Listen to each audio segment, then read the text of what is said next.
और एक बात हम व्यासपीठ से प्रार्थना करेंगे, जो लाइव देख रहे हैं घर पर, कई बार हमारे बात को आधा कट करके बिना समझे ही प्रसारित कर देते हो और उसमें फिर आरोप प्रत्यारोप लगाने लगते हो कि बागेश्वर सरकार ने ऐसा कैसे कह दिया।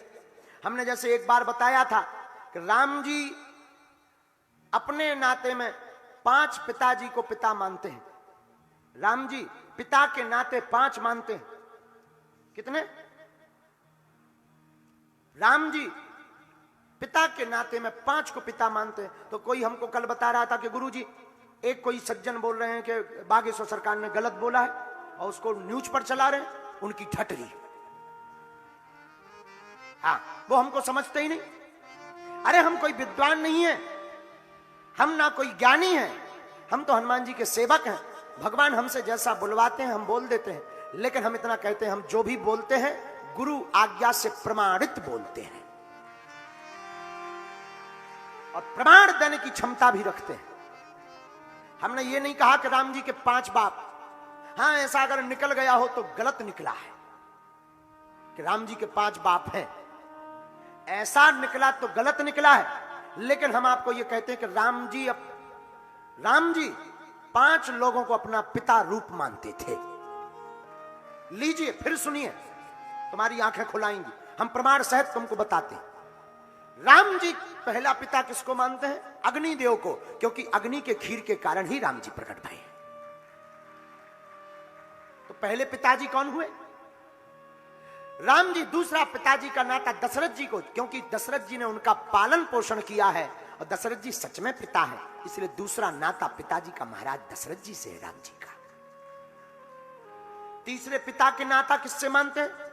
तीसरा पिता का नाता पत्नी का पिता के समान होता है। मां जानकी जी के पिता श्री जनक जी पिता के ही समान है।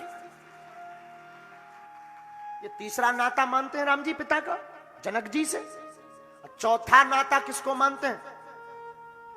चौथा नाता दशरथ जी ने जब विश्वामित्र जी को राम जी को सौंपा और कहा कि महाराज हमारे पुत्र को आप ले जाइए, वशिष्ठ जी ने दशरथ जी को समझाया कि राम को तुम दे दो।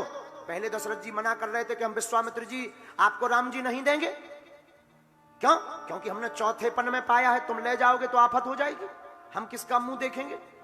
लेकिन जब वशिष्ठ जी ने समझाया कि ये तुम्हारे पुत्र को ले जाएंगे अकेले, लाएंगे बहुओं के साथ में, तो जाने दीजिएगा ये अकेले नहीं आएंगे, बहू रानी साथ में आएगी।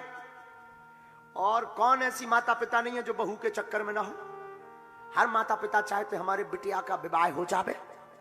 हाँ जी या ना जी? तो दशरथ, आप रामायण पढ़िएगा तो रामायण में कहा बहु विधि समझावा, तब वशिष्ठ बहु विधि का मतलब बहू की विधि से समझाया कि ये जाएंगे अकेले, ये लाएंगे बहू को। तब लेकिन विवाह कराने का अधिकार भी इनको दे दीजिए। अगर इनको विवाह कराने का अधिकार नहीं दिया, विवाह होता भी होगा तो ये कहेंगे कि दशरथ जी को पूछना पड़ेगा। तो राजा दशरथ जी ने वहां पर चौपाई पढ़िएगा तो राजा दशरथ जी ने विश्वामित्र जी को कहा, तुम मुनि पिता आन नहीं को, आज से आप ही हमारे राम के पिता हो। कितने हो गए? 4। अब 5वां सुन लीजिएगा। देवासुर संग्राम में राजा दशरथ जी मूर्छित हो गए, गिर पड़े।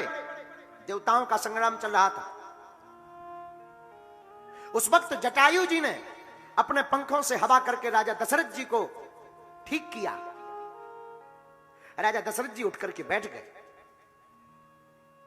और कहा कि आपने आज हमारे प्राण बचाए हैं, कहो मैं आपको क्या दूं। श्री जटायु जी कहते हमको क्या चाहिए? कुछ नहीं चाहिए, कुछ भी नहीं। लेकिन नहीं, कुछ तो मांगो। हम अगर आप कुछ मांगोगे नहीं तो हमें संतुष्टि नहीं होगी। तो जटायु जी ज्योतिषी थे। जटायु जी ने दशरथ जी के भाग्य को पढ़ा और देखा इनके घर पर स्वयं पूर्ण परब्रह्म परमात्मा पुत्र बनकर के आएंगे। उस वक्त दशरथ जी को कोई संतान नहीं थी।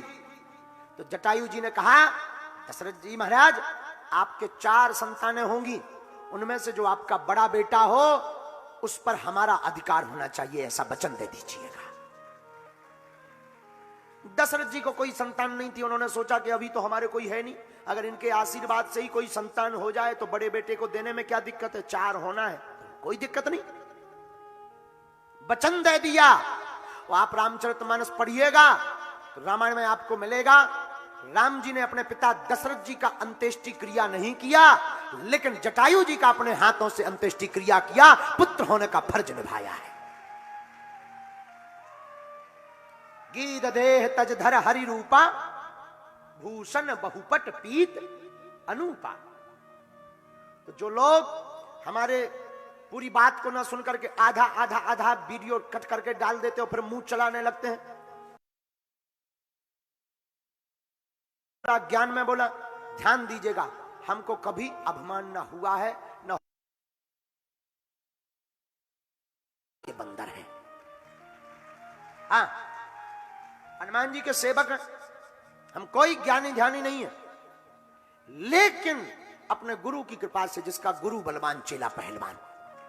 हाँ, ये भी तय है, क्योंकि हमारे हनुमान जी भी जय हनुमान ज्ञान गुण सागर, जय हनुमान ज्ञान गुण सागर, जय कपीस देहु लोक उजागर, जय कपीस देहु लोक उजागर, जय हनुमान ज्ञान गुण सागर, जय हनुमान ज्ञान गुण सागर, श्री राम जय राम जय जय राम, बोलो श्री राम जय राम जय जय राम, बोलो रघुपति राघव राजा राम, बोलो रघुपति राघव राजा राम, बोलो पतित पावन सीताराम, बोलो पतित पावन सीताराम। जिनके स्वामी ज्ञान के सागर हो तो चेला कुआं तो निकलेगा ही निकलेगा। हा? जिनके स्वामी, हमारे स्वामी हनुमान जी ज्ञान के सागर हैं। अब चेला अगर कुआं निकल आए तो उसमें क्या दिक्कत है, किसी को प्रॉब्लम क्या है? अगर किसी को प्रॉब्लम है तो हाजमा की गोली खाए। हा? भाई अब किसी को प्रॉब्लम है तो हाजमा की गोली खाओ ताकि पेट तुम्हारा ठीक रहे। अब भाई अब उसमें हमें क्या दिक्कत? तो अगर हमने ऐसा बोला कि राम जी के 5 बाप थे, तो ये थोड़ा बोलने का तरीका है, हम बुंदेली भाषा में बोलते हैं। हम ये कह रहे हैं कि राम जी दशरथ जी के नाते में 5 लोगों को पिता का नाता मानते थे, वो हमने प्रमाण सहित तुमको बता दिया है, और ये बात कोई काट भी नहीं सकता, ये हमें भरोसा है। कैसे कटेगी? सच्चाई छिप नहीं सकती बनावट के उसूलों से, खुशबू आ नहीं सकती कागज के फूलों से ठठरी के बारे। न कटा। तो ये जो भी हमारे ये वीडियो उनको भेज दीजिएगा जो डाले हैं, कहिए ये तुम्हारा बाप आ गया है, ऐसा बोल दीजिएगा, नो प्रॉब्लम, देख लिया जाएगा। देखते हैं दम कितना बाजुए कातिल में। जय श्री राम। लेकिन हम फिर बोलते हैं, ना हमें सम्मान प्रिय है, न हमें अभिमान प्रिय है, न हमें मान प्रिय है, हमें तो सिर्फ हनुमान प्रिय है। हाँ, हमको क्या प्रिय है? न सम्मान प्रिय है, न अपमान प्रिय है, न स्वाभिमान प्रिय है, न अभिमान प्रिय है, हमें तो सिर्फ हनुमान प्रिय है। बोलो सीताराम।